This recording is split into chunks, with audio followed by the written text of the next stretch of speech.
Section 1, sous-section 2, Unité 1, présentation du cadre d'action pour la ville circulaire. Au cours de cette unité, vous apprendrez à connaître le cadre d'action pour une ville circulaire et ses objectifs. Nous passerons en revue les 5 stratégies R du cadre ainsi que ses 15 actions. C'est parti! Comme nous l'avons vu dans les unités précédentes, une ville circulaire est une ville qui promeut une transition juste d'une économie linéaire à une économie circulaire afin de mettre fin au cycle extraire, fabriquer, consommer, jeter. Le cadre d'action pour une ville circulaire a été développé par ICLEI, Circle Économie, Métabolique et la Fondation Ellen MacArthur pour présenter aux villes une série de stratégies et d'actions à leur disposition lorsqu'elles souhaitent œuvrer en faveur d'un développement circulaire au niveau local. Les villes remplissent diverses fonctions importantes, de la prestation de services publics à la coopération avec les acteurs locaux. Le cadre d'action reconnaît et reflète cette diversité de fonctions et encourage les collectivités locales et régionales à être actives à chaque étape des chaînes de valeur. Il les aide à développer leurs connaissances sur l'économie circulaire locale. Il les aide à adopter des actions circulaires allant au-delà des solutions étroites en bout de chaîne comme le recyclage. Et il leur permet d'identifier les pratiques circulaires existantes au sein de leur juridiction. Le cadre d'action souligne également l'importance de la collaboration et encourage les villes à engager les parties prenantes concernées pour identifier les interventions circulaires et apprendre des autres villes. Pourquoi le cadre d'action pour les villes circulaires se concentre-t-il spécifiquement sur le niveau local ? Alors que de nombreuses directives politiques relatives à l'économie circulaire sont déterminées à des niveaux supérieurs de gouvernement, la mise en œuvre des actions circulaires doit nécessairement avoir lieu sur le terrain, dans des lieux géographiquement spécifiques et administrativement limités. Étant donné que la majorité de la population mondiale vit aujourd'hui dans des villes et que la majeure partie des activités économiques et de consommation y sont concentrées, les gouvernements locaux occupent une position unique pour mettre en œuvre et accélérer le développement circulaire. Toutefois, les praticiens des villes ont besoin de soutien et de conseils pour opérer la transition vers l'économie circulaire. Le cadre d'action pour les villes circulaires les aide dans ce processus en présentant une série de stratégies et d'actions à leur disposition pour faire progresser le développement circulaire local. Le cadre est basé sur l'action et fournit des orientations stratégiques concrètes, tout en montrant quels résultats peuvent être atteints grâce à chaque stratégie. Il peut être utilisé par n'importe quelle ville à n'importe quel stade de sa transition circulaire. Maintenant que nous avons présenté le cadre d'action, voyons les 5 stratégies R. La première des 5 stratégies R est repenser. Elle vise à repenser le système économique en décourageant le modèle linéaire actuel au profit d'une approche plus circulaire et durable. Les 3 actions de repenser consistent à éliminer les incitations linéaires, tout en fixant des objectifs et en encourageant la circularité, à soutenir les systèmes en boucle fermée et les synergies intersectorielles, en veillant à ce que les déchets et les sous-produits sectoriels soient réutilisés, et à permettre des modes de vie durables. La deuxième stratégie R est régénérer. L'un des objectifs de l'économie circulaire est de dissocier la croissance économique de la dégradation de l'environnement. L'intégration de considérations écologiques est donc essentielle à la transition circulaire.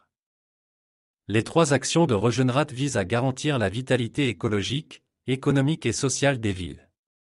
La première action consiste à protéger et à restaurer les écosystèmes locaux.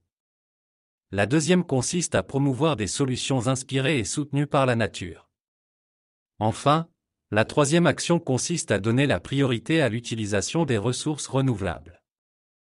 Réduire, la troisième stratégie du cadre d'action pour les villes circulaires, vise à faire mieux avec moins. Ces 3 actions visent à aider les villes à répondre à leurs besoins et à ceux de leur population de la manière la plus efficace possible en termes de ressources. Premièrement, les infrastructures doivent être conçues en visant l'efficacité des ressources. Ensuite, il convient de soutenir les entreprises circulaires et sobres en ressources ainsi que les initiatives non publiques. Enfin, les économies locales et à faible impact doivent être favorisées et soutenues. Après avoir envisagé de repenser, de régénérer et de réduire, les villes peuvent se tourner vers la réutilisation. Tirer le meilleur parti des matériaux, produits et services existants et prolonger leur durée de vie peut réduire la demande de nouveaux produits et services. La première mesure que les villes peuvent prendre est de concevoir et de réglementer les infrastructures et les produits en vue d'une utilisation prolongée. Cela incite les fabricants à créer des produits conçus pour durer et à éviter l'obsolescence programmée. Deuxièmement, elles peuvent faciliter les marchés de seconde main, ainsi que les plateformes de partage et d'échange. Troisièmement, ils peuvent soutenir la réutilisation, la réparation et l'entretien des ressources existantes afin d'en prolonger l'utilisation. La dernière des 5 stratégies est récupérer.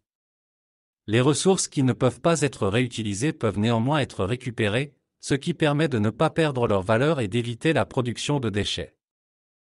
Les villes peuvent notamment prendre les mesures suivantes: concevoir et réglementer des systèmes de séparation et de récupération des ressources, collecter et trier les déchets pour faciliter leur récupération, et traiter les déchets pour s'assurer qu'ils réintègrent les cycles de fabrication à la valeur la plus élevée possible. Voici un tableau récapitulatif des 5 stratégies R et des actions qui y sont liées. Si chacune des stratégies des 5 R contribue à préserver la valeur au sein des systèmes urbains, celle située à gauche du tableau, à savoir repenser et régénérer, offre des points d'appui plus importants pour la transition d'un système linéaire à un système circulaire, car elle s'attaque à des aspects du système économique actuel qui enferment les villes dans un modèle linéaire.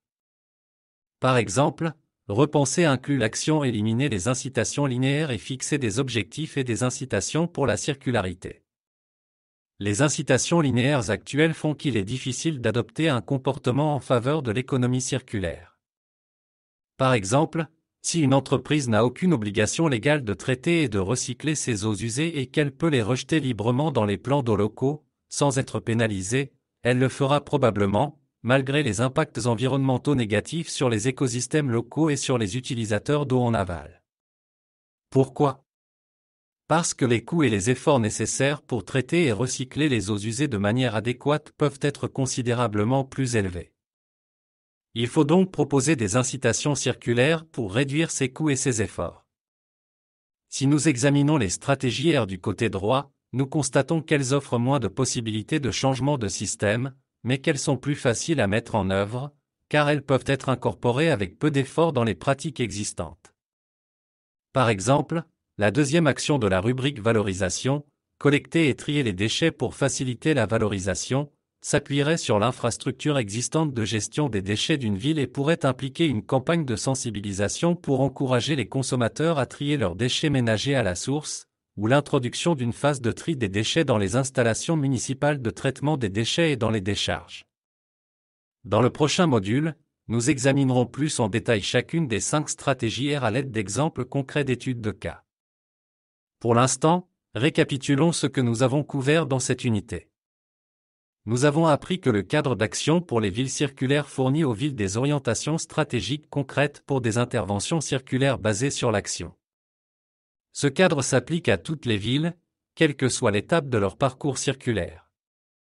Nous avons vu que le cadre se compose de 5 stratégies: repenser, régénérer, réduire, réutiliser et récupérer, et que repenser offre le point de levier le plus élevé pour la circularité, étant donné que des changements systémiques peuvent être apportés aux systèmes économiques et sociaux à ce niveau. Enfin, vous avez eu un aperçu des 3 actions liées à chaque stratégie R et appris que les actions sont plus efficaces lorsqu'elles sont mises en œuvre parallèlement les unes aux autres.